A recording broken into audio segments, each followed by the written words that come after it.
All right. Good evening, everyone. It's 7:30 p.m. Here in Israel and 12:30 in the afternoon in New York, and I guess 9:30 a.m. in California, and 5:30 p.m. in England for those that are joining us from around the world west of Israel. And as you know, we try to start on time, and we are at 7:30 tonight, and we're going to run as close as we can to 90 minutes. And tonight we're actually doing something a little bit different than Mark and Avi and myself, also Avi Tulonsky, and my name is Avi Matterer. Something a little bit different tonight. We have a feature speaker as opposed to running just speaker by speaker. We're actually going to run tonight as a panel discussion between Mark, Avi, and our very special guest speaker, Debbie. Uh, Debbie, how do you pronounce your family name? Sorry, Sassen? Sassen. Sassen. Okay, Debbie Sassen. As far as my own background is concerned, I have been working with Financial Resources Network for a number of years and 21st Century Advisors for a number of years. I serve on a technical side, so I create trading systems and algorithms for Mark and Avi to keep abreast of trends and help them make the good financial decisions that they do. And I will allow Debbie to introduce herself and tell us more about her background and how she comes to work with people and bringing greater joy to everyone's life when it comes to personal finance, business finance, and overcoming barriers that people might have to achieving those goals. So, without further ado, I'm going to hand actually over to Mark, and we'll go from there. Oh, okay. All right. So, I've known Debbie for over 20 years, originally as a client, and saw the travails that she was going through of raising a young family and most often taking the bus to work in Yerushalayim from Beit Shemesh. And she would tell me that her job was called Mifsa Boker, the, the, the morning, uh, what's Mifsa? Operation. The operation, military operation. And her husband, I believe, did Mifsa Tzarayim while she was still in Yerushalayim. And over time, I got to know them quite well. And Debbie eventually decided to practice what she was preaching. And here we are today, many years later, and we're going to hear a lot more from her about how she came around to think about things differently and what she is doing today. So, why don't I give it over to you, Debbie, and you can start wherever you want. Okay, great. Thank you so much, Mark, and welcome to everybody. Welcome to everybody here. I'm in Israel. I know that people on the call are from all over the world. Let me just know, I like an active chat box. I think that money is a conversation. It's not something that one person, one firm, one angle really monopolizes. Money is something that it's really the last taboo. I'll give you a little bit about my background in a minute. But sex, drugs, rock and roll, we'll talk about everything. The last thing we talk about is money. So I'm glad that we can have this conversation. I'm glad, as Avi said, it's going to be more like a panel discussion. I'm going to do like a 30-minute introduction. But if there's something that you have a question about while I am sharing with you my approach to money versus wealth and why people feel stressed about money, feel free to put it in the chat box. I don't mind interruptions. If it's not the right time for me to answer it, I'll say like wait till the end. But go ahead and tell me where you are in the world. Also, if you are not in Israel, if you're in New York, or if you're in England, I think it's also important part of our discussion, just in case we go into taxation, just in case we talk about the dollar shekel rate and how the shekel is so strong right now. I'm happy to have that, just a little bit of background. While you're filling in the chat box and letting me know who you are and where you're from, I grew up in Los Angeles and I made my way after college onto Wall Street.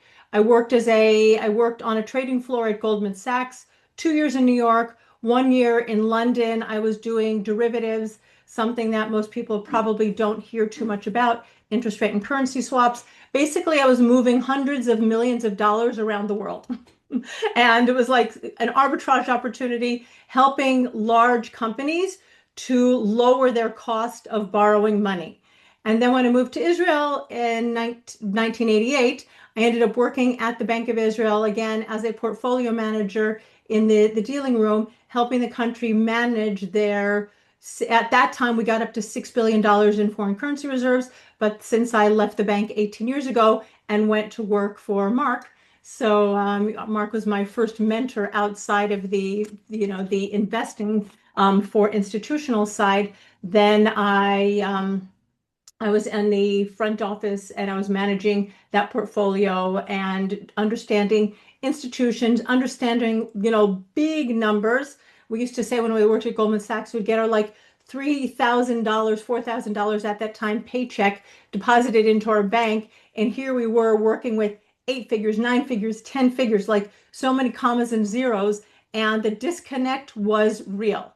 But it was really when I came to work in personal financial planning that I learned something that you don't learn doing an economics degree at Smith, which is where I went to college. You don't learn it on Wall Street, but you only learn it when you start working with people and money.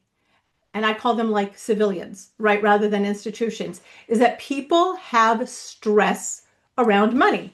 People have anxiety. People are worried. I did see on the trading floor when I remember this one guy, he did a huge currency bet, got on a plane, went to Japan, and his big currency bet paid off and he was ecstatic. Or we'd get the unemployment numbers, what changed in the unemployment rate in the United States, and the trading floor would either be like, wow, they would all be all excited, or it would be like, very quiet down in the dumps because they, had the wrong expectations.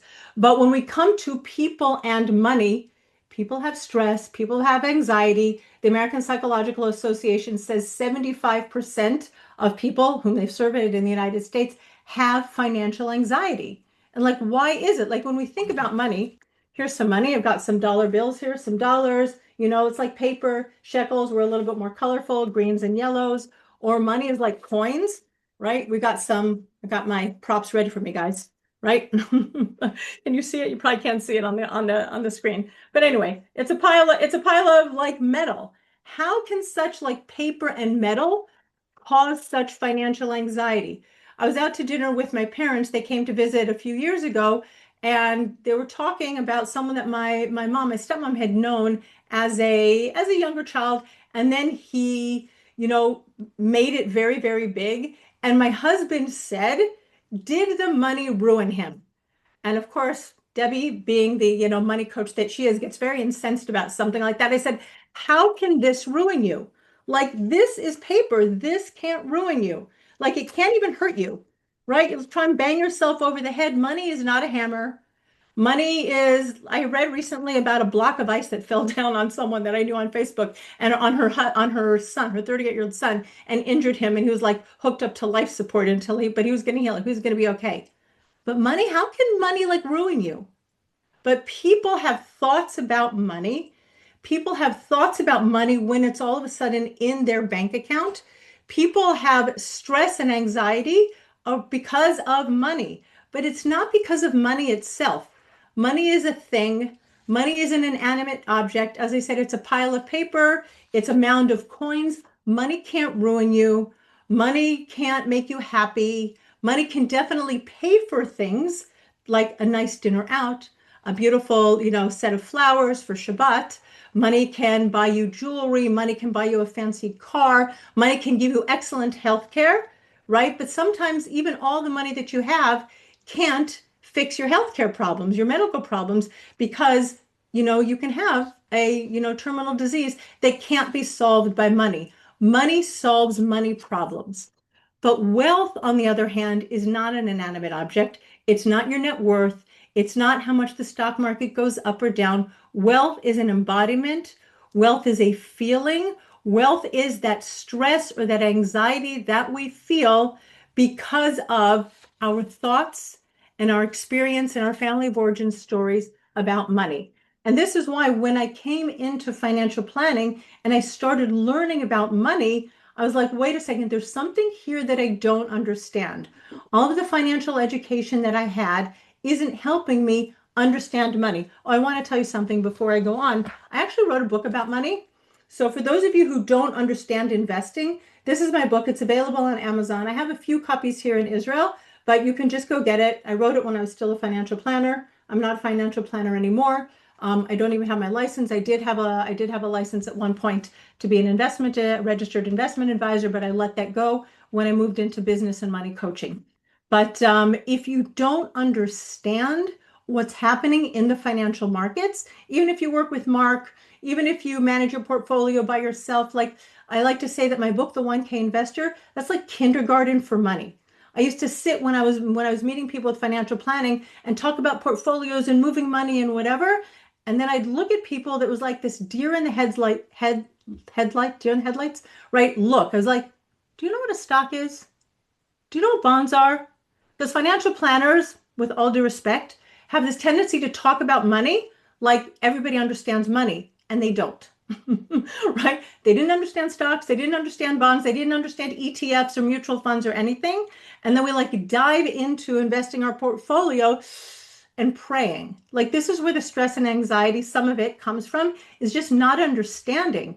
And nowadays, like you can go into ChatGPT and you can look up all of your medical records.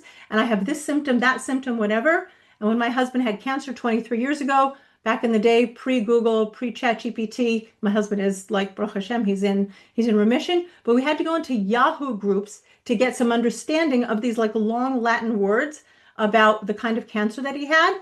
But like people don't touch money. They don't learn what a stock is. They don't learn what a bond is. They don't try to get that basic education. So again, go on to Amazon. I make like 89 cents anytime you buy a book. This is not my $1 million wealth plan.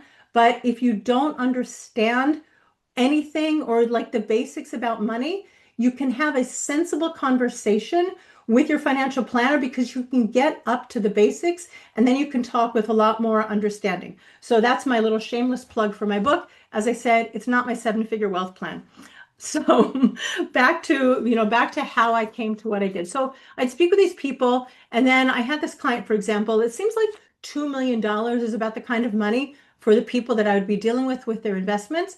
And one of my clients who had a $2 million inheritance, we sat there, we'd meet every 3 to 6 months. We'd talk about her financial plan. It was usually a 60-minute meeting, more or less.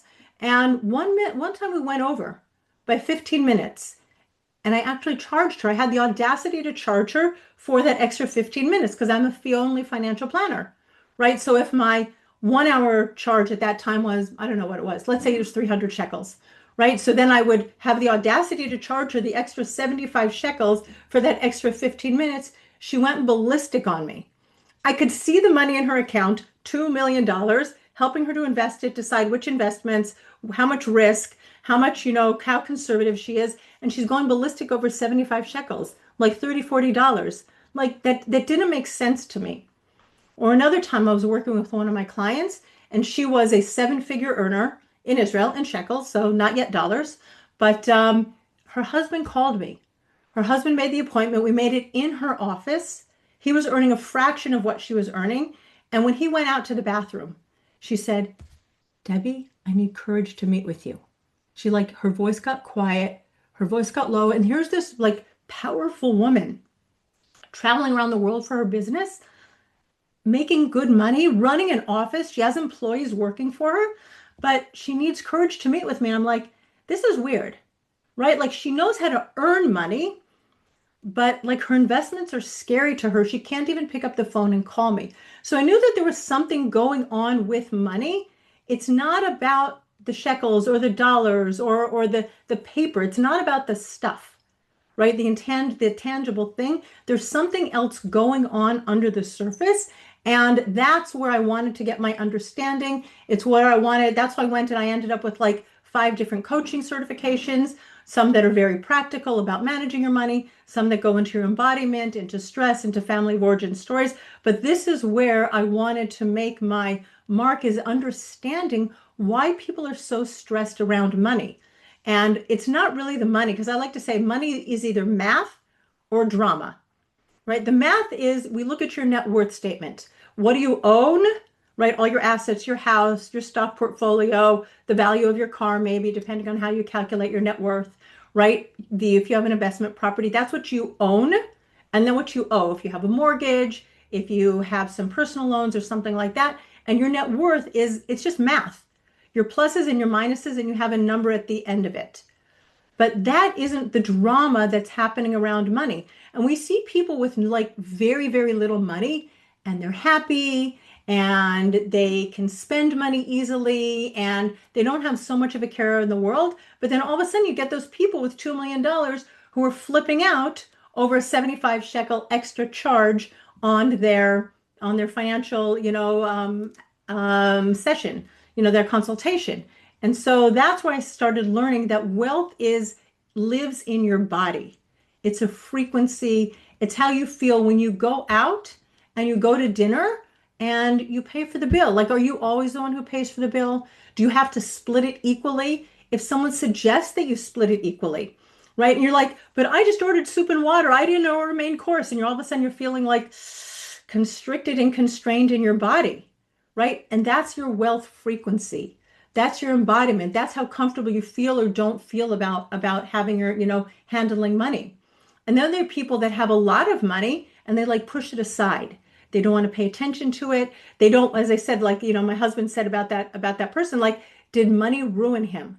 Like they want to like avoid it, or they give it to their kids and they're not really paying attention to it. They're not like, paying attention to the math. They're not understanding that they all of a sudden have a blessing, especially people who get an inheritance. It's maybe, they don't feel comfortable with the money. They don't want their neighbors to know, right? They don't want their neighbors to know they have money. Or all of a sudden they're like looking around, they buy a new car. What are people going to say? Or they go on a vacation. And some people like to be all external. They like to be like a peacock about it and flaunt their feathers. And some people just like want quiet wealth. They don't want to talk about it. There's a book called The Millionaire Next Door, people who don't talk about their money. And that's actually most of the millionaires in the world. They're not the Elon Musks. They're not the Steve. They're not the Jeff Bezos. They're not the people with lots and lots of money who maybe are going on vacations. I mean, we can talk about Epstein below. Let's not talk about it. And and all the wealth that circulates in certain societies. But the people who have quiet wealth, the people who are donating lots of money, the ones you see on the side of the Hatzalah ambulances, right? We don't hear about those people because those people are just leading normal lives. They're getting up in the morning, they're going to work, they're doing the thing, they're being good, solid people with values, people with wealth, but they're not flaunting it. So we don't even have a relationship or an understanding of what it means to be a solid person with quiet wealth. And so we think that having a lot of money means we're like those kind of people, the ones where money ruins you. But that's why I love to have this discussion about like why money is causing you stress. Either you're not paying attention to your numbers, right? You don't understand, which is why I wrote my book. You don't understand what your numbers mean. There's something that's happening in the financial markets. Like just if we look at the first 5 weeks of 2026, the markets went down and then they went up again. And all of a sudden there's like volatility in the market. And you're like, ugh. Or you're remembering back to 2007, 8, 9 until the market hit rock bottom and people are grabbing onto the side of their chairs like, oh my gosh, am I going to be a pauper living on a park bench? And you don't understand because you haven't learned the language of money. Money is a language, just like if you have a medical issue, you go and you learn the language of the medical issue that you're dealing with so that you understand your doctor. You have high blood pressure, if you have a high cholesterol, right? You go and you learn the language of what you're dealing with. But somehow money, it's taboo. People feel like you need a PhD or it's rocket science, and it's actually really simple. Again, shameless plug for my book. Money is really, really simple. We have to understand that stocks, when you invest in stocks, over long stretches of time, you would expect to have like a 10% average annual return. And bonds, depending on the bonds in the country and the currency risk, you would expect way less because of the risk. And that's something that we're not going to go into here, but it's something that when people are like, I don't want to lose money. And we have to talk about well, what's your time horizon, right? If you're 30 years old and you don't need the money until you're like 65, 70 and you retire, like it makes sense for you to have, exposure to a lot of risk in your portfolio. If you're 70 years old and you need the money now, right, because you need it to cover your expenses, you're not making enough money from your Social Security, or you have medical expenses, like that's something that we need to understand, and we need to adjust your portfolio accordingly. But you want to make sure that you understand the money. You want to make sure you understand when the markets zig and something zag. It's just having basic understanding of money and wealth, and financial investments, so you can just feel calmer in your body. The markets are still going to do what markets are going to do. They're going to go up, but they're going to go down. But your relationship with money, your relationship with wealth changes when you actually understand something about what's happening in the sort of math part of money. And then we can talk about the drama. So much of our drama around money,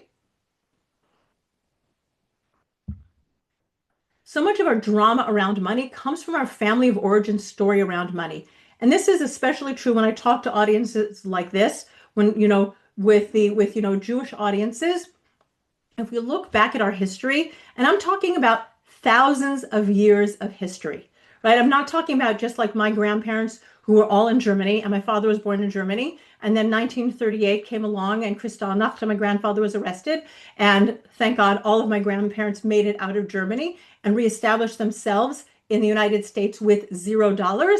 And, one grandfather did better, one grandfather did like mediocre. But the Jewish history, even from the time of Yitzchak Avinu, Isaac, right, went and had followed in Abraham's footsteps, built new wells, but then they came to him and said, listen, you're getting too powerful here. You have to leave and you have to go somewhere else. So he did. Our history for thousands of years has been go somewhere. The Jewish people, we go somewhere, we get wealthy, they kick us out, we go somewhere else, we start from scratch. And then we become wealthy, and then they kick us out and we go somewhere else and we start from zero. We have this relationship as a nation of people going up and down. There's wealth, then there's deprivation, there's wealth, there's scarcity, there's success, and then we have to start all over. And that lives in our bodies, that lives in our nervous system. So many of us grew up with parents, like I grew up with my grandparents saving paper towels because they came to the United States with nothing.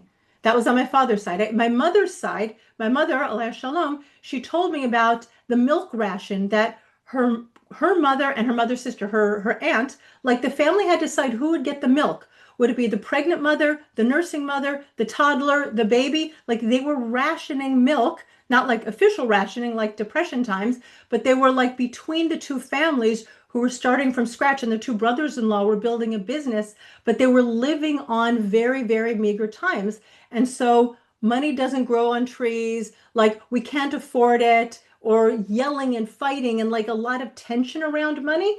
That's something that lives in our memory. There's an inherited generational trauma around money. And I have my own story about that. One time, and this was actually after I was doing much better. I'd left the Bank of Israel. I was working in financial planning, and I was building my business. Now, by the way, for those of you who have businesses, I actually help women scale their businesses to multi 6 and 7 figures and build a wealth portfolio. But my husband went shopping, and my husband, thank God, I have 8 kids, since I was pregnant with my 7th, and it was hard for me to push that cart with food for our large family, Kanan Hara. My husband took over the shopping. He came home one day with some American cereal, grape nuts. I like grape nuts. My husband likes grape nuts, but it wasn't Telma cornflakes. And I literally went ballistic on my husband. That generational trauma, that living on nothing, all of a sudden, boom, it escaped me. Not because my husband did anything wrong. He has a job. He makes a good salary. He's been working since, I got my job at the Bank of Israel before he got his job, but he's had the same job for 35 years and he makes money. But there was just something inside of me that unleashed at my husband, because all of a sudden, paying twice as much for a box of cereal, lit whatever fuse was already feeling a little bit scarce around money at that time. And again, this is part of my own story and understanding that my father is the king couponer. We were 5 kids, and he had us in different lines at the supermarket. So this one would be getting the deals on this toothpaste and this one's getting the deals on that laundry detergent, right? He was making sure that we got all the deals at the supermarket. And this lives inside of us. And our relationship with money comes so much from how we were raised around money. And if you were raised like everything was easy and everything was fine, and there were no boundaries around money, like there are people who just have a much more easeful relationship around money because there wasn't the financial scarcity, or their parents just talked about it. I had a client once upon a time who father had his own business, and Sundays he would do the books. And there was such like hush hush and scarcity around the money that he would actually take the wheels off of the family car. So the mother couldn't take them out and like go driving and spend money. There was such a controlling attitude or approach to money.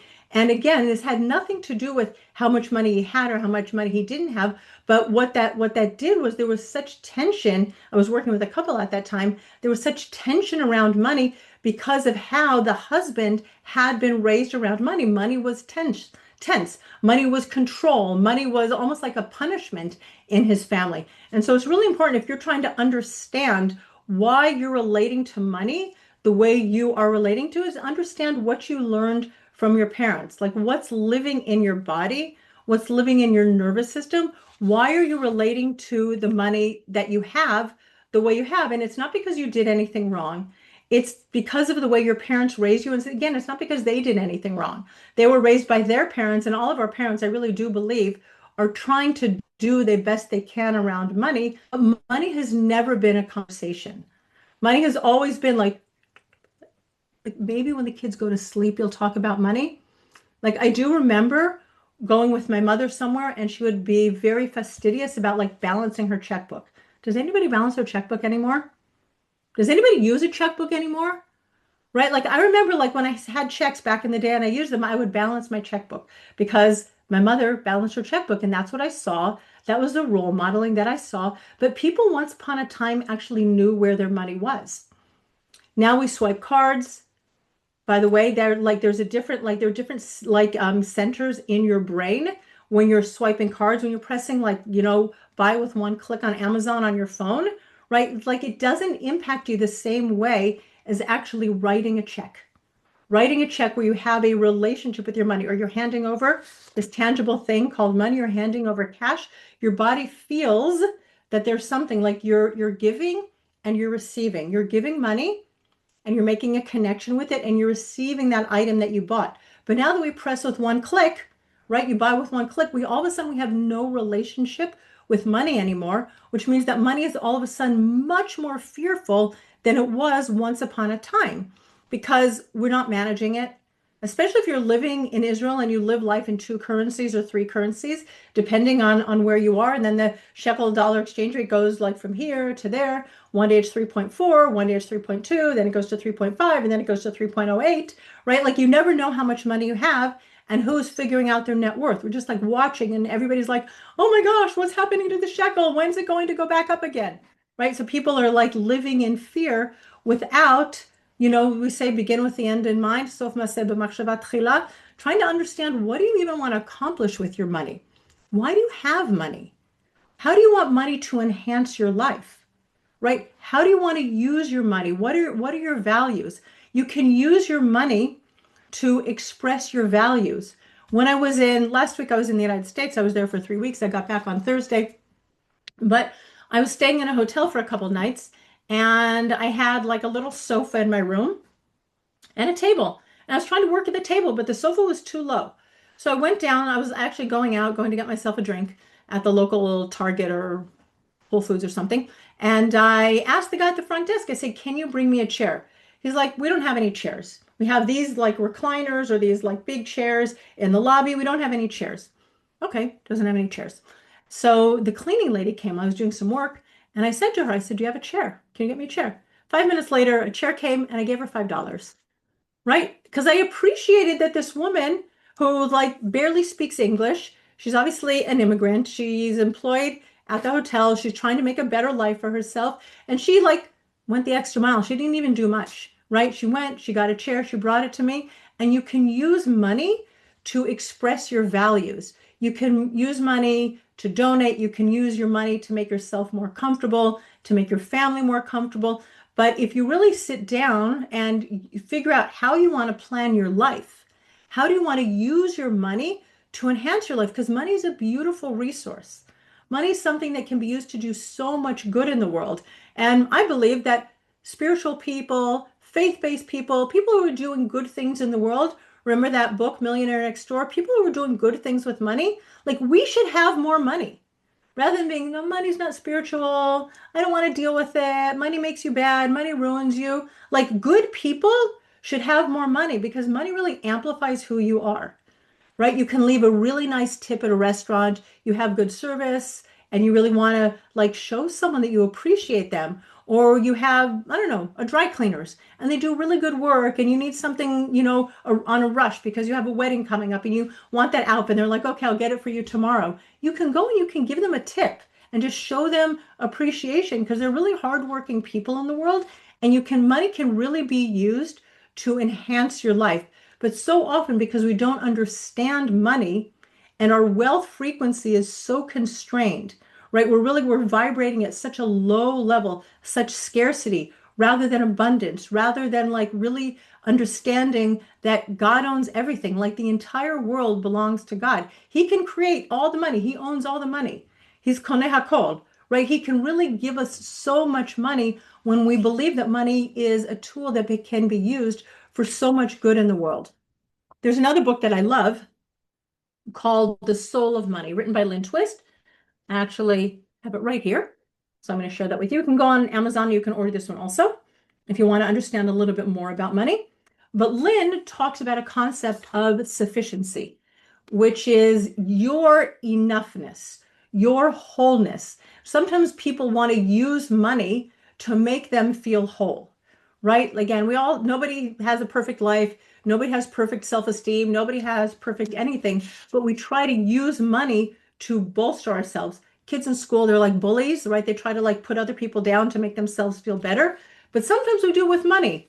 And you need your flashy cars, you need your flashy jewelry, you need flashy, and listen, I love all the flashy stuff. I'm mostly about like plain, beautiful, like gorgeous cashmere sweaters that just feel really good on and don't have like a little like emblem here. But like you can use your money for so much good in the world. But I have to share with you my quote from Lynn Twist because it's so beautiful, right? And this is how to help you shift from feeling scarce around money to feeling sufficiency around money. So understanding that having enough on paper doesn't equal feeling enough, right? Da, da, da. I'm just going to open the book.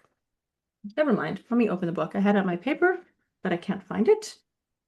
Sufficiency is not a message about simplicity, about cutting back and lowering expectations. Sufficiency doesn't mean we shouldn't strive or aspire. Sufficiency is an act of generating, distinguishing, and making known to ourselves the power and presence of our existing resources and our inner resources. Sufficiency is a context we bring forth from within that reminds us that if we look around us and within ourselves, we will find what we need. There is always enough. When we live in the context of sufficiency, we find a natural freedom and integrity. And I want to just emphasize the word freedom because we talk about financial freedom. But when you believe that you are enough and you have enough, it gives you so much freedom. And that's just a completely different wealth frequency, right? We engage in life from a sense of our own wholeness rather than a desperate longing to be complete. And that's where people don't feel wealthy. They don't feel complete. They don't feel whole. They don't feel enough in themselves. But money can never buy you more of what you don't really need, right? You don't really need 12 cars. People can have them. It's fine. Go buy your Lamborghinis and your Ferraris, like no judgment. It's okay. I was in Miami a year ago and I was like mind blown by like, wow, there are like a lot of fancy sports cars here. Just from like noticing, I was like, okay, my first time in Miami. I was like, wow, a lot of stuff going on here. This is cool. But like you can have a bigger house and a bigger house and a bigger house, but that's not going to make you feel more whole as a person. Like I really believe that every single one of us was created in the image of God. Each one of us has that like spark of divinity within us. And when we connect with that regardless of how much money we do have, regardless of how much we don't have, regardless of like how much money we don't yet have, but we are enough, whether you're living, with government subsidies or whether you have a $20 billion wealth portfolio. Like the money itself is just a tangible thing. It's just money. It's a line in your bank account. It's a pile of paper, plasticated, colorful, or it's just some coins that you hold in your hand. But it's not going to ever give you that feeling of enoughness. And if you have anxiety around money, it's coming from your lack of understanding with what's going on with your money and really just gaining some simple knowledge. Here's a tip that I'll give you because I think it's really important, especially for people who do have money and are investing money. And something I talk about in my book is something that I talk about. I created a course back in 2018, I think, called Investing Made Simple. There's something that we call the rule of 72. This is where money is just math. If your financial advisor gives you investment opportunities and they say, do you want this or do you want this? And you're like, I don't know. And you're like, you know what? I'm afraid of losing money. What we don't understand is what the financial cost is of different investing opportunities. So as I said, the S&P 500 or the total US stock market over long periods of time, 10 to 20 years, right? You should expect 10% average annual return. The rule of 72 is if you take 72 divided by the expected investment return. So 72 divided by 10% means you should double your money in 7.2 years. Now, you don't want to lose money. You're a little bit scared about money. So your investment advisor says, we have this option, which will give you 6% return. You're like, okay, let's go there. That's less risky. But if we take 72 and divide it by 6, that's 12 years. Your investment is going to double only in 12 years, right? So we have to start thinking about, in 7 years, I can double my money. That means if I start with $100,000, in 7 years, I should expect to have $200,000. In 14 years, I should expect to have $400,000. Or if I do the 6%, I have $100,000. In 12 years, I'm going to have $200,000. And then in another 12 years, right, 24 years, that's when I'm going to have $400,000. It's the difference between 14 years and 24 years. And I can do all the math in between and we can figure out exactly what the opportunity cost is of going with the more conservative investments. But this is where some understanding around like the math around money, rather than being caught up in the drama, will help you understand how you want to plan your investment portfolios. And this is where people can start being like, oh yeah, there's volatility, which means the stock markets go up and down. They do this thing, right? They go up, they go down, they go up when you're 20%, then they go down 40%, then they go to up 30%, down 1%, then they're flat. But over long periods of time, if we look at over 100 years of history, over long periods of time, you would expect that the total US stock market would go up by between 10 and 11% per year. So if you've got time, there's no reason why you can't take on a little bit more risk. That's math. And when you understand simple math, not rocket science, when you really start playing with the numbers and not being like, I'm not a numbers person, I failed trigonometry, I never got calculus. It's really not complicated. And if we just like invest a little bit more in our financial literacy, just like we do with our health and all of those like long terms that you've got to figure out, if you've got high cholesterol or high blood pressure, you can learn so much and it can create so much calm around your money. And then there's the drama that we have from our family of origin. Or I had a client once whose family had made it really, really big in real estate and then boom, lost everything. And so there was a lot of like scarcity around money and investing and growing business because again of the family of origin story around money. So that's where we want to go into our wealth frequency, our embodiment, and understand why their financial story, their financial history is living in your body or living in the messages that you heard from your parents about how we can't afford this and we can't do this and we can't do that. And we have to write our own new story around money. But that's really the work that I do today. As I said, I work mostly with people who are growing businesses. I have a few, like a small handful of financial planning clients, but mostly I really help women to build their own companies. I do have a program, if you want to find out more about it, it's called Worthy Money, which is a monthly membership where we do go into the energetics, the embodiment around money. We do go into financial practices. We're about to start something this week with money jars so that we can really create some like tangible relationship with our money. Because as I said, most of us are just clicking one buy on Amazon and we don't even have that relationship with money that my mom used to have once upon a time when she was balancing her checkbook. So the financial stress is real, but it's not because of this, and it's not because of this. This doesn't cause financial stress. This is just paper.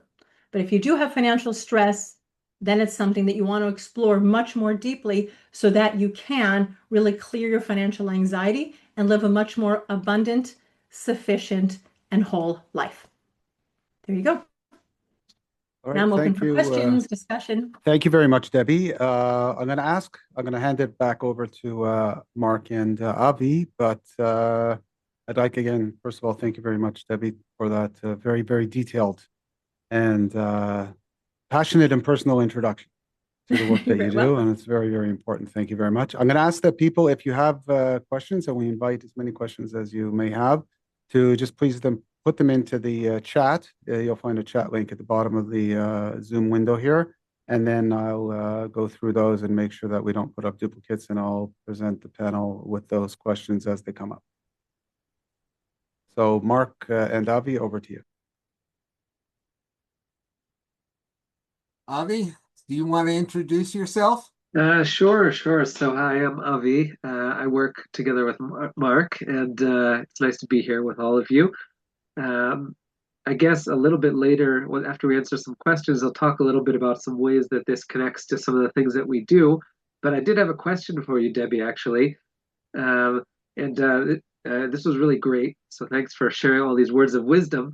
But one thing that I was wondering, and maybe you could speak to this a little bit more, is do you see from your experience a difference in the way that people who are wealthy versus people who are maybe struggling a little bit financially interact with money? Is there more fear faced by people who are struggling financially, or is it do wealthy people feel more comfortable with money, or is that not the case at all? I don't think there are any rules. There are people who don't have money who they're very calm. They feel enough. There's a lot of trust. There's a lot of, we might say betachon, emuna, right? There's a lot of faith and trust, and they're just very calm about money. And then there are the people who are living, like in scarcity. I will say there have been studies on how much, like there's something called a unit of well-being. And after a certain amount of money, like your units of well-being barely go up. And it used to be around $75,000 of annual income. That was already like 20 years ago. Maybe today it's $100,000 of annual income. We're not going to talk gross net. We're not going to, but it was even like widespread over different places in the world. And there are obviously different costs of living, whether you're living in New York City, Israel, if you want to buy property, even rent, like it's the housing is very expensive here. Cucumbers are pretty cheap, but but like but there are people who are wealthy, and I've worked with people. There are people who, when there's like no struggle around money, there's like calm. All of a sudden, there's an inheritance. Whoa, the family feuds come out, and all of a sudden, people get very. And you guys know this. You work in financial planning. I've worked in financial planning. I have, personal family dynamics, and I've seen it with my clients. All of a sudden, there is money, and you think like, wow, there's like more than enough to go around. And whoa, like I had a client, and she had an 8-figure inheritance. And she came up to me and she said, Debbie, money isn't a blessing, money is a curse. But again, this is money. Like, this is a curse. Like, how does this thing curse you? But it wasn't the money itself. It was all of a sudden her husband, like, it amplified. I said before, money's an amplifier, right? So if there was already struggle between husband and wife, if there was already lack of communication, if there was already scarcity, they ended up separating. Then I lost touch with her, but I don't know whatever happened, if they got divorced or not. But that 8-figure inheritance, you would think 10 million, 20 million, however many millions in dollars, sababa, as we say in Hebrew, like there should be enough for all of us. There were properties. It was like a lot of money. But a lot of this is not going to solve underlying problems. So I think that people who've grown up with wealth, that wealth is just a natural part of who they are. That's why I brought the Jewish dynamics in, because we do have a history. And, we'd just have to look back 80, 90 years. We're not talking long, right? It's my grandparents, it's my parents. Even in my family, I remember once my daughter threw away a Ziploc bag. She just had pretzels in it. I'm like, wait a second, you could save that Ziploc bag. She's like, Mommy. And I'm like, no, but you could reuse the Ziploc bag because of the way I grew up. And I'm like, wait a second. I called my sister on WhatsApp, of course, because it's free, right? Once upon a time, we couldn't do that. My sister, she's now divorced, but at the time, her husband he's a commercial property investor. Like she has 2 kids. I have 8. She was living way more affluently than I was. I'm like, Lisa, do you save Ziploc bags? She's like, of course I do. Right? So, there's ways that we grew up where my grandparents were saving paper towels, and then 2 generations later, I'm saving Ziploc bags. Like if you put like something greasy in there, throw it away, recycle it. But like if it had pretzels in it, reuse it. Why not? So I don't think there are any rhyme or reason. I think people who've grown up in like blue-blooded families who have had a lot of money over time, there's less, scarcity around money. However, if we look at the Vanderbilt family, right, at Vanderbilt University, within 4 generations, I think Cornelius Vanderbilt was the patriarch of the family. He made like billions. If we like looked at it in the values of today, he's probably wealthier than Elon Musk. Billions of dollars. By the 4th generation, it was gone on alcoholism, basically. Like they squandered all of the money, just wasteful, wasteful, wasteful, because they had never learned like how to be managers of money. It was just like it was always there. And then, and this is something that Warren Buffett has said. I don't know his exact words, but he's obviously made like a very, very huge fortune for his family, for anybody who owns Berkshire Hathaway stock. He's done extremely well, and he just retired from being the CEO of Berkshire at the end of 2025. But he said something to the effect of, I want to give my children enough money that they can do anything, but not nothing.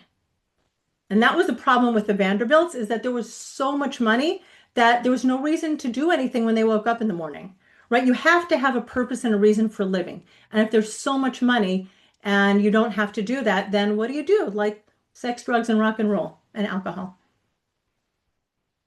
I think that's really a perfect segue into my next question, which is, um, so if people are facing a lot of this anxiety or stress, um, what's the solution? What can people do? Do you have a couple tips? Is it really just education? Is it something from our tradition? What would you tell somebody if they said to you that they're facing a lot of anxiety around money? But anxiety is something that lives in your body. It lives in your nervous system. So, as I said, I have 5 coaching certifications, and so I have different approaches depending on the client and what we're doing. Whether it's just like, just going into our body and finding the fear, finding the anxiety. Sometimes I do tapping. If anybody knows what EFT tapping is, like I use tapping, just to find the anxiety and to find the stress around money. That's something that I do. Journaling your family of origin story, like finding your safety. Sometimes it's breath work. Like there are different modalities. And here's where my intuition, comes out. It's like, and it's really God-given. It's divine inspiration. When I'm working with a client one-on-one, or if I'm in my group, it's just like I just know. Like Hashem really gives me the answer, and I believe, it's the right answer for what somebody needs at that point in time. So there isn't one modality. And even when it comes to the healing modalities, I think I read a few years ago, there are like 400 different healing modalities. It's like whether it's EMDR, EFT, CBT, like there are many, many different types of approaches and angles to really dissolving financial anxiety. And I have the few that I have, and they work. I think that's great. You made an important point when you said that money really amplifies other things going on in our lives. Um, Somebody was recently telling me about what they called the shawarma index, which is that you can measure the cost of prices based on how much shawarma, a single serving of shawarma would cost in Israel. Okay. So they said, if 5 years ago it cost something like 25 shekels for a serving, nowadays it's about 65 or 70 shekels per serving. So they said that you can feel the prices going up. But when they said this, I thought, this isn't just about the price of shawarma. This is actually about a sense of uncertainty that I think that many people in Israeli society are feeling. The costs overall are going up. We've lived through COVID, we've lived through war, many things recently, and there's this overall sense of where are things headed, and am I secure in my own life? So I think that that's a very important point, and I would say that it's not just true in Israel; it's true around the world as well. I have a neighbor who just their daughter and son-in-law moved to Israel from Australia. They said, after what happened to the Jewish community after the attack that happened at Bondi Beach, they felt like they weren't safe there anymore. They felt that they should come to Israel. And when you're going through all these sorts of things, so much tumultuous events around the world, of course, money becomes a foil for other things going on as well. So I think that you made a very good point about needing to understand, what's going on in the big picture and how is money hitting us because of that. So I want to add something to that, Avi. First of all, the people that like, if they've made Aliyah since Hanukkah, really kol hakavod that they managed to pack up and get here so fast. Like that's amazing, and I hope they have a yeshuv tov. But listen, I was born in 1963, so I have lived. I mean, I moved to Israel, so I've been here for 38 years, almost. I arrived on July 4th, so it was like American Independence Day, but it was also Shiva Tammuz when I left the United States. But my generation has lived through prosperity and abundance. Mark's a little bit older than I am. You look like you're a little bit younger than I am. I don't know exactly, but you guys will remember the Vietnam War. I lived through the Vietnam War, but I don't remember the Vietnam War. But basically, we have lived through a generation of quiet, of calm in like the Western world. Not those of us in Israel, because I've been here since the Intifada, first, second, etc. But we have lived in the age of abundance. We have gotten used to tranquility. But my grandparents lived through World War I, World War II, like generations before us. Listen, we're not talking about colonialism, but this country has always been attacking that country all over the world. And so when we say that there's uncertainty, it's only because we have been blessed to live in a generation without uncertainty. Everybody before us lived with tremendous uncertainty. We're the unusual ones who lived with such certainty.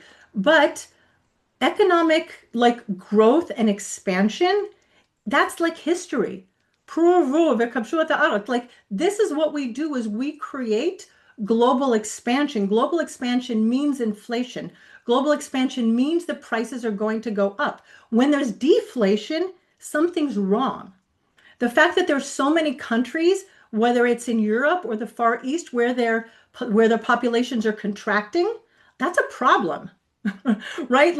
We're very blessed because we have huge population growth here in Israel, but there's a problem out there in the world because of contracting economies.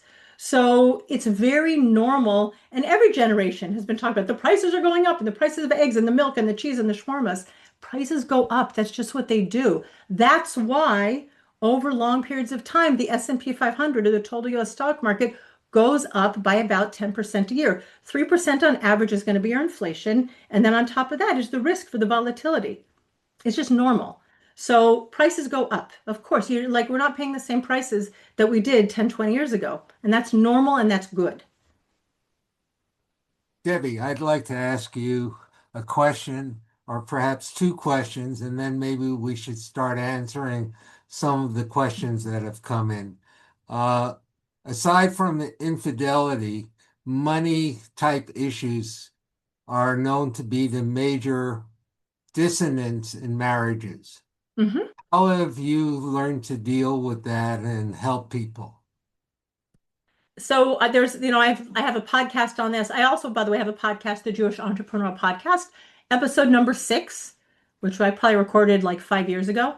No, 4 years ago. I started in December 2021, but talked about money dates. Again, we because we haven't been conditioned or socialized, we haven't grown up talking about money. And each, the husband and wife, they each have their own money story, and they don't know how to talk about it.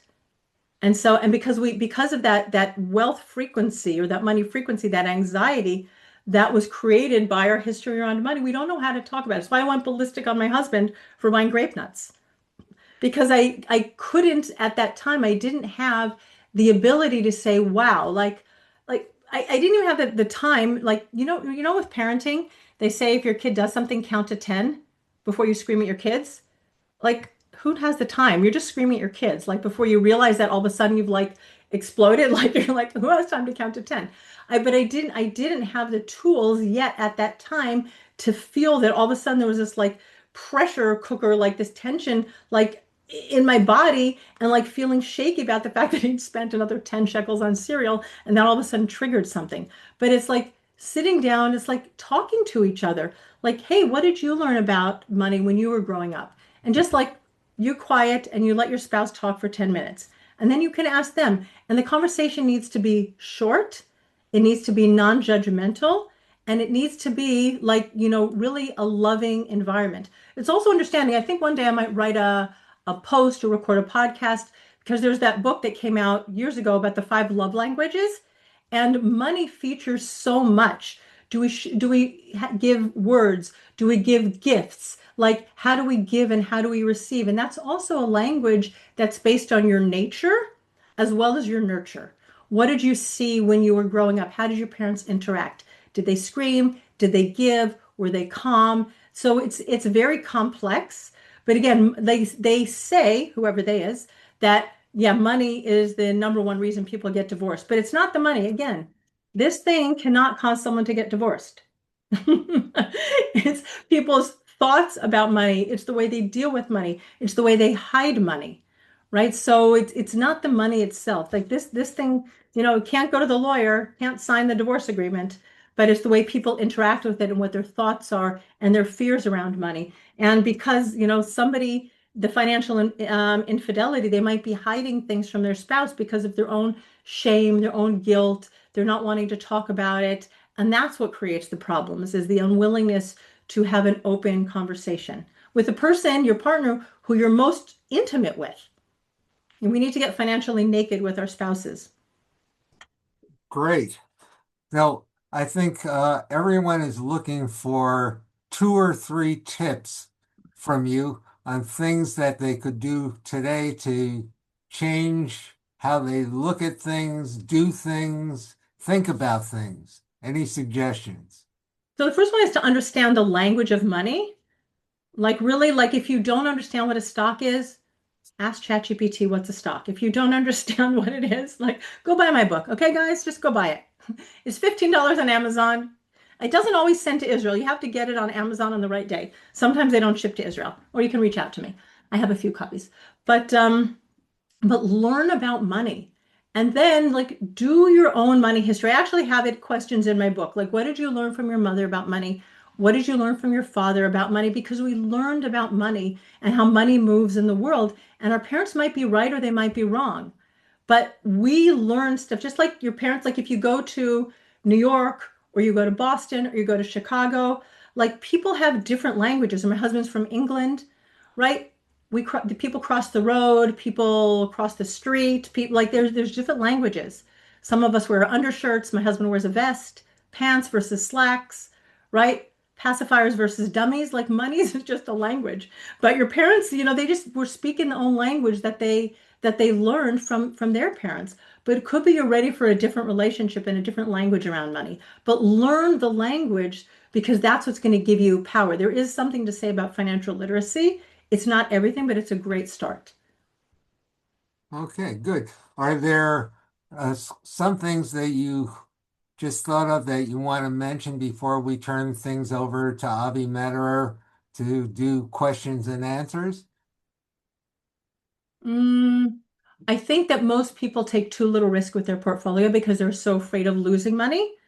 Like we are definitely wired, and there's been a lot of research. I don't remember if it's they're all Jewish, Israelis, Kahneman and Tversky, but I don't remember which one did the study. But it was like we're twice as likely to want to prevent financial loss as we are to go after financial gains. Like, right? If someone says, I'll give you $100 now, or I'll give you, or the chance of $200 tomorrow. I don't remember the chances. Like we'll take it now. We don't want to lose money. There's this fear that something bad's going to happen if we lose money. So most people are not taking enough risk in their portfolios, which they can take. I'm not saying be a maverick if you're like 85 years old and you've got the last $100,000 in your bank and you're going to need it for your health care and for your living or something like that. I'm not saying be a maverick, but I do think that people have way more capacity to invest their portfolios towards risky assets than they do because of their fear of losing money. I totally agree with you. Yeah. Okay, Avi, what can you tell us needs to be done? Me, Avi, or Avi Tvelinski? You. All right. Very good. So I have actually a couple of questions. Some have come in through the chat and some just on my own.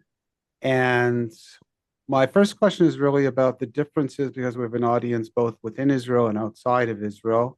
Are these issues that are perhaps more prevalent here in Israel as opposed to places where I used to describe it when I moved to Israel some 30 years ago that all of a sudden I realized that there was much less of a reality here in Israel as this thing called disposable income.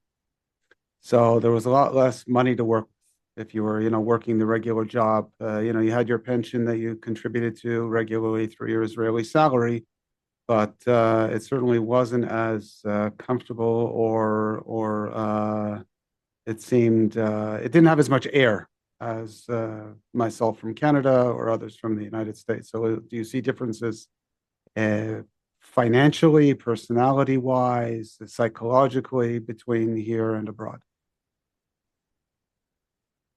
The Israel that you and I both moved to is a very different Israel from the Israel that we live in today. Right. There was no high-tech industry back then. I mean, maybe it was, but like it wasn't like the second Silicon Valley that it is today. So there is a lot more wealth in Israel. I also happened to work at the Bank of Israel. We're right after the years of hyperinflation, right? We had 300% inflation. And then I said I was in the dealing room, we kept this shekel floating in a band. And the currency markets were very, very, well monitored. The Bank of Israel was the clearinghouse for the banks who were buying and selling. There wasn't free trade of the shekel on the open markets. But the Israel that we live in today is very wealthy. There are people in Israel who have certain jobs, who work in certain sectors, who have less. And the cost of housing in terms of and I don't know the numbers offhand, but if you look at how many months of income does it take to buy a property in the United States versus how many months of income does it take to buy a property in Israel? I mean, it's multiples in Israel. Right. So housing costs are way higher. As I said, cucumbers are a lot cheaper. And there's still high import taxes on cars. It's mind-boggling to me only because I'm not in that sector anymore. But when I look around the streets in my neighborhood in Beit Shemesh, how many Teslas there are on the road. And Tesla, based on when I was in the United States just a few weeks ago, we don't find Hyundais and Kias in Los Angeles. I don't know if they exist in other parts of the United States, but now where I was, I think I saw some Hyundais, but no Kias at all. Audis, BMWs, Teslas galore. But here, there's so many Teslas in my neighborhood, which represents the fact that there are people who are either having them as company cars. Right. If we have a Hyundai, it's a company car. I've never bought a car. We've always had my husband's company car since he's worked in the same company for 35 years. It gets rolled over every 5 years or so, but I've never owned a car. But either they're getting this company cars or people are wealthier and they're able to buy Teslas even with the extra import taxes. So this is just an external representation of the fact that we are a wealthier country than the country you and I both moved to. Okay. I'm actually going to present the three of you with my own personal question. Okay. And that is, I spend a lot of my, outside of Mark and Avi time, I spend a lot of my time in the AI world. And there's a lot of uncertainty coming up, even markets wise, world economic wise.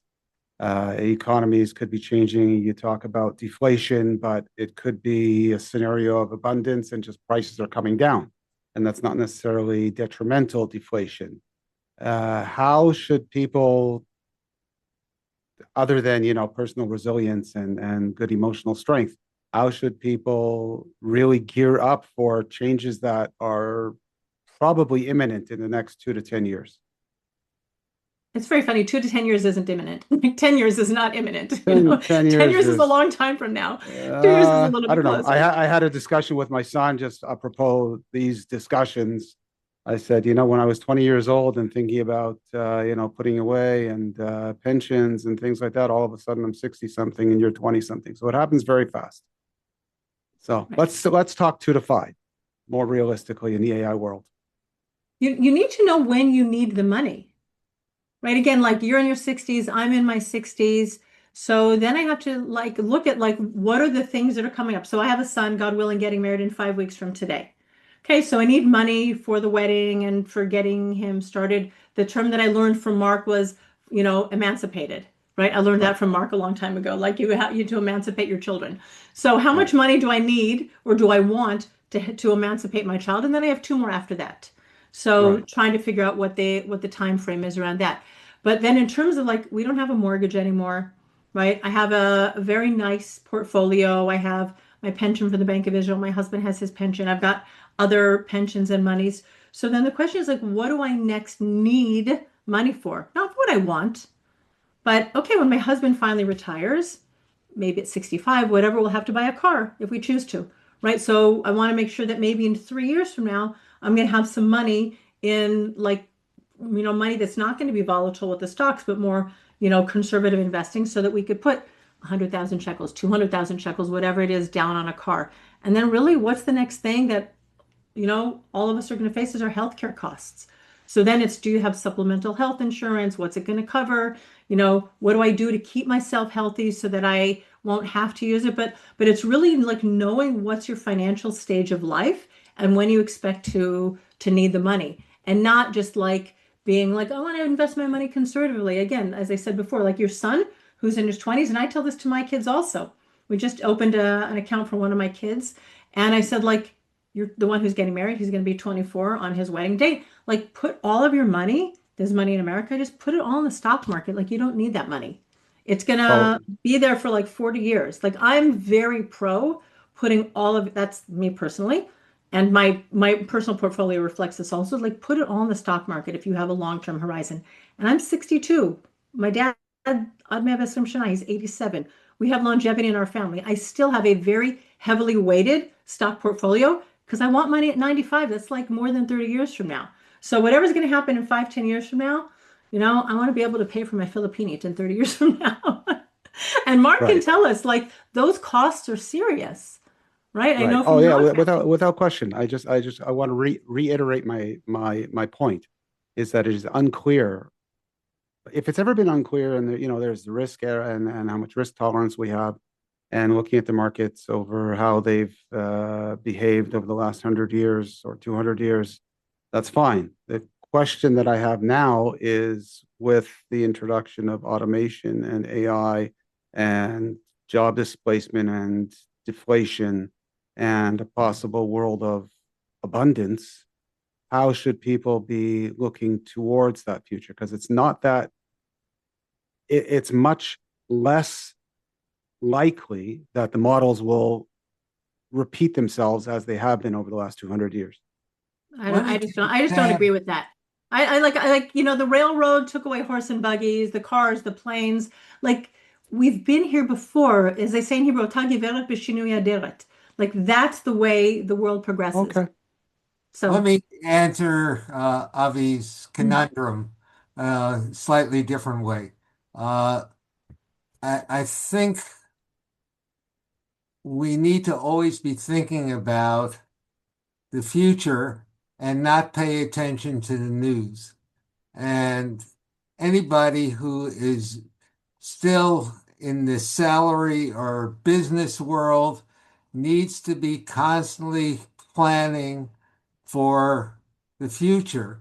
And the classic book on that that was written 100 years ago called The Richest Man in Babylon.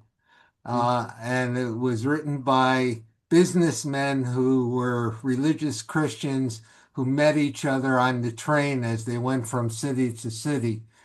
Right. And The Richest Man in Babylon says that the first person you pay every month is yourself. And unless you're planning to save, you're not going to be prepared for the future. It doesn't make any difference what's going to happen with AI, what's going to happen with the next war, God forbid, coming to Israel or anything else. We just need to have a conservative approach and assume that we always need to increase our wealth until such time that we can't increase it any further. Debbie, you want to add anything to that? No, that's a great book, and you can get it, you can download it for free. You can get a Yes. PDF version online for free, anybody who Right. wants it. Right. No, it is It's a a great very book. good Yeah, book. but your point about like pay yourself first is 100% true. Make sure you're saving money. And that, by the way, Right. Avi, when you talked about like Israel versus other countries, Mhm. and having been an employee, and my husband is an employee, the fact that depending on your work agreement, your wage agreement, but they do put money into a pension plan here. 401ks are not the standard anymore in the United States, Right. but having money here in a pension plan, like the government is still one way or the other, they're still watching out for Right. employees. Right. Just a clarification, actually, I just heard a very good clarification of that pay yourself first aspect. And it was to take your first, 10, 12, 15% and put it into that top up of your pension plan or what have you. Make sure that you're putting it into or in some other type of investment, right? It's not a matter of like, holding back and spending it and wasting it. It's a matter of investing it. And it's not even savings, because savings, what are you going to get at the bank? Not even a percent or whatever, right? Right. So you're not going to mitigate inflation at all. But certainly putting that pay yourself first part into your future investment wise. Yeah, and you have to be careful with topping up your pension because there are tax ramifications for that. So you have to Okay. find out like what's the maximum you can contribute to your pension Right. without being hit with taxes. Right. Might be Right. better to just put it in a taxable investment account. Okay. Do Or you one of my favorites, if you're an employee, if you're a U.S. citizen, a dual citizen, is I'm a fan of Roth IRAs, but talk to your accountant about that. right?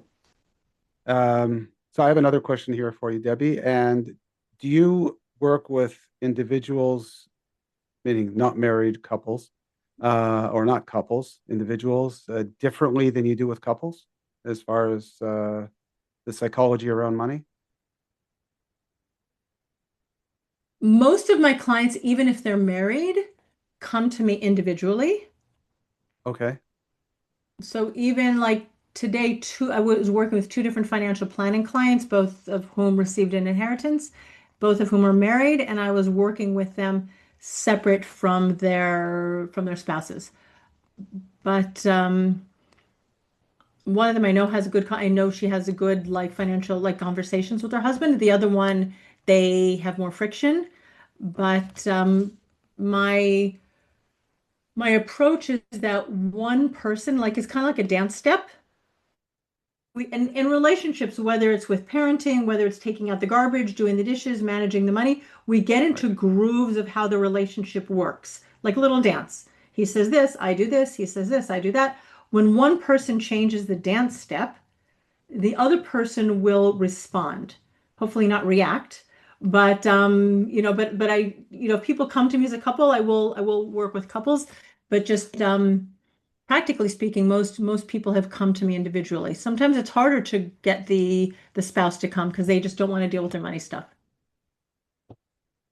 But then how do you deal with a situation where there are changes needed within the family, and that at some level, probably a lot of times has to be through cooperation? Sometimes I listen, that's an individual case. So how do I do Right. it? Like if you had Another right, couple like you have, hours. Right. So then the question is really like it's going to be on an individual basis. Like one of my clients, they need to have a will, and so they don't have a will. They're in their 60s. They don't have a will. So we talked about that and being able to get the more reluctant spouse to the lawyer's office. Listen, everything is everything is a challenge. But hey, I was just in LA helping my parents declutter their house, and one spouse is more interested in throwing stuff out, and one person is holding on to stuff, and it's a conversation. I hear. Everything's a conversation. I hear. Okay. Mark, I don't have any other questions coming in. Okay, well, I'd like to do two things here. Number one is uh, tie in what Debbie's been telling us about with what are some of our fundamental values at the Financial Resource Network. Is our goal when we're meeting with people is to move them towards the reality that there could be perpetual wealth.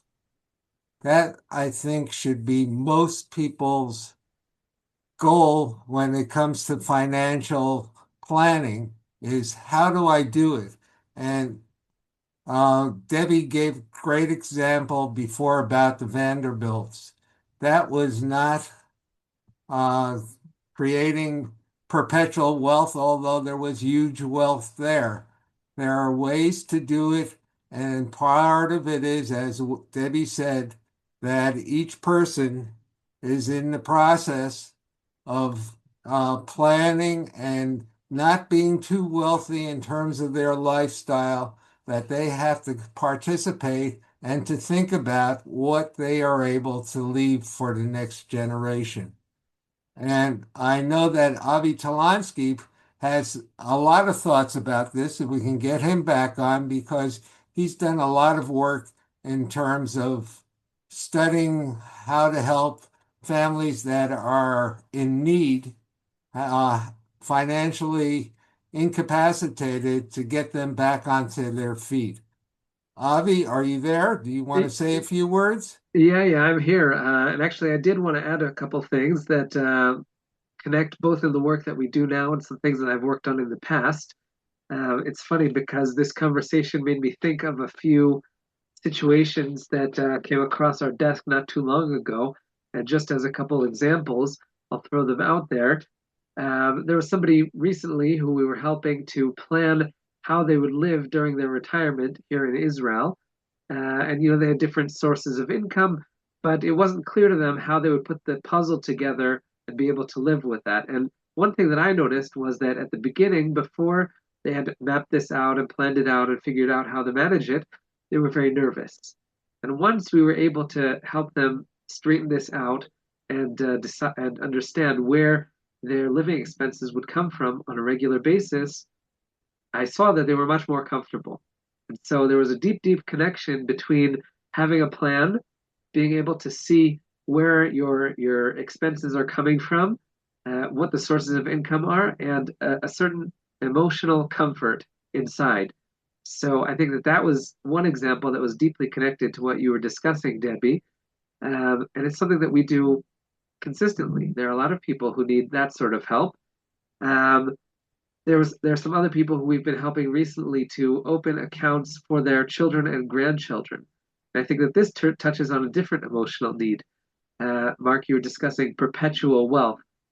Oftentimes people they think, as they get older that they have a short time horizon because they say, I'm getting older, I don't need to think for the long term. But then when you get to have a conversation with them, they say, actually, I want my children or I want my grandchildren to be provided for. My grandchild's going to get married in 20 years, and I want to leave something for them so that they can have a nice wedding, or I want to be able to help them to buy a house when it comes time. And then once you have that conversation, you realize that actually they're thinking 20, 30 years down the line. It's not actually connected to their own life, but it's connected to a family net legacy, the perpetual wealth, as you described. And so, we've helped some people to open accounts and plan for how to support the next generation. And that's really a great gift that they can give. And I think that it also makes them feel more comfortable themselves and happy, satisfied, and know that they're reaching a certain goal that they've set for themselves. So I think that that touches really on another piece of what we do, which also fills an emotional need and helps to deal with some of the stress that people are feeling because they don't know how they can provide for the next generation. So when we help them to do that, that can help them to feel fulfilled in a certain way. And the last example that I'll give really is that um, we've been able to have some conversations with people who are considering Aliyah or have just made Aliyah. And at each of those stages, people are going through a lot of uncertainty. Everything is up in the air. Maybe they don't know how to speak Hebrew well. Maybe they don't know where they're going to live. They don't know how they're going to get from one place to the other. Everything's different. The diet is different. Everything's up in the air. And at a moment like that, giving people a certain sense of stability because you can tell them it'll be all right. We've worked with other people who are going through the same thing, and here's a few suggestions of things that you could do or should do at this moment to get yourself set up for success. That can really give people a good feeling and help them to succeed at this process of making Aliyah, moving to another country. It's not only Israel. I'm sure if somebody moved to another country, they'd feel similarly. Um, so, we've been able to have a lot of conversations with people who are considering making Aliyah and how they prepare. What are the financial steps to get things in order? There are certain things that if you take care of them ahead of time, you'll really save yourself a lot of headache and maybe heartache too. And even if they've just made Aliyah and they're thinking about how to get themselves set up, that's also a good moment to take certain steps. So I really feel that when we have these conversations with people at those liminal moments, at transitional moments, we're able to help them hold their hands really and feel like they're supported as they go through this transition. So I think there's a deep connection between a lot of the work we do and the emotions behind it. And I've seen it also firsthand in counseling some families who are in worse financial shape because I always like to say that this experience as a family financial advisor, which I had previous to coming to work with Mark, is a combination between finance, psychology, counseling. It's a little bit of everything. And you see that money is something that could be a source of stress, could be a source of pride. There's so many emotions that are connected to it. And sometimes just as an outside party, you can help people to feel good about what they're doing, to feel confident in their plan, to know that they're working towards a goal. And that's something that we like to do for everybody. So if any of these ideas are appealing to you or something that you want to work on in a practical sense, we're definitely available for conversations after this webinar. That's how I would connect it in my mind. Since you brought it up, let me make sure everyone is aware.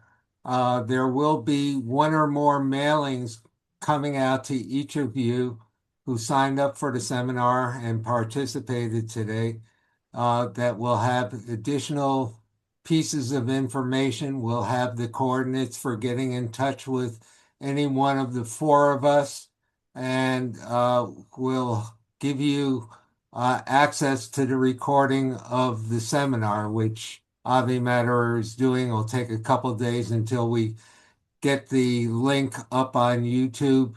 But by the end of the week, we hope to have for you a follow-up mailing and get you a lot of other information, which you can also pass on to others. Debbie, any final words you want to give us?